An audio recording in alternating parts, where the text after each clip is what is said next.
বাংলাদেশের অন্তর্বর্তী সরকারের প্রধান উপদেষ্টা প্রফেসর ড মোহাম্মদ ইউনূস ও বিএনপির ভারপ্রাপ্ত চেয়ারম্যান তারেক রহমানের মধ্যে লন্ডনের ডরচেস্টার হোটেলে ১৩ জুন শুক্রবার অনুষ্ঠিত বৈঠকটি দেশের রাজনীতিতে তুমুল আলোচনার জন্ম দিয়েছে। দেশের বিভিন্ন রাজনৈতিক দল, বিশেষত বামপন্থী দলগুলো বৈঠকটিকে ইতিবাচক চোখে দেখছে। অন্যদিকে জাতীয় নাগরিক পার্টি এনসিপি এবং ধর্মভিত্তিক কিছু দল এই বৈঠককে গণ আকাঙ্ক্ষার সঙ্গে বেমানান ও প্রশ্নবিদ্ধ হিসেবে আখ্যায়িত করেছে। কালের কণ্ঠে প্রকাশিত প্রতিবেদন অনুযায়ী বাংলাদেশের বেশ কয়েকটি বাম রাজনৈতিক দলের নেতারা মনে করছেন এই বৈঠকের মাধ্যমে অন্তর্বর্তী সরকার ও বিরোধী দলের মধ্যে যে দীর্ঘদিনের মনস্তাত্ত্বিক দূরত্ব ছিল তা কমেছে।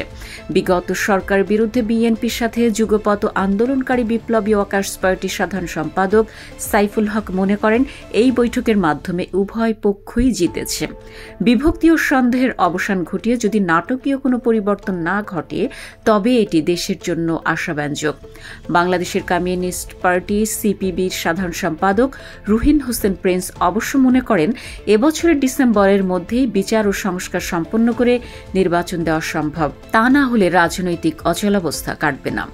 বিএনপির সাথে অনেক যুগপৎ আন্দোলনকারী গণসংহতি আন্দোলনের প্রধান সমন্বয়ক জোনায়েদ সাকি বৈঠকটিকে ইতিবাচক আখ্যা দিলেও নির্বাচনের সময়সীমা, সংস্কার ও বিচার এই তিনটি বিষয় সুনির্দিষ্ট রূপরেখা ছাড়া এ আলোচনা পূর্ণতা পাবে না বলে মনে করেন। অন্যদিকে যুগান্তরকে জাতীয় নাগরিক পার্টি এনসিপির মুখ্য সমন্বয়ক নাসিরউদ্দিন পাটোয়ারি বলেছেন এ বৈঠককে তিনি গণ আকাঙ্ক্ষার সঙ্গে প্রতারণা হিসেবে দেখেন। তার মতে বিদেশের মাটিতে সরকারের সঙ্গে একটি রাজনৈতিক দলের গোপন বৈঠক শহীদদের রক্তের অবমাননা। দেশের ভবিষ্যৎ নির্ধারণ করতে হবে জনগণের মাধ্যমে, বিদেশে আলোচনায় নয়। তিনি আরও বলেন সরকার ও বিএনপি একসাথে জনগণকে পাশ কাটিয়ে একটি গভীর সংকট তৈরি করেছে। শুধুমাত্র নির্বাচন নয়, অবকাঠামোগত পরিবর্তন এবং বিচার সংস্কার ছাড়া গণতন্ত্র প্রতিষ্ঠা সম্ভব নয়। এবছরের শুরু থেকে বিএনপি ও বাম গণতান্ত্রিক জোটভুক্ত দলগুলো সহ অন্তত ৫৩টি দল এবছরের ডিসেম্বরের মধ্যে নির্বাচনের দাবি জানিয়ে আসছিল।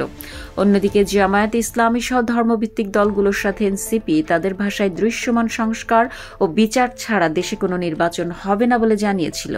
ড ইউনূস ও তারেক রহমানের বৈঠকের পর অনুষ্ঠিত যৌথ সংবাদ সম্মেলনের বক্তব্য অনুযায়ী বিএনপি এখন জুলাই সনদ তৈরিতে সহযোগিতা করবে।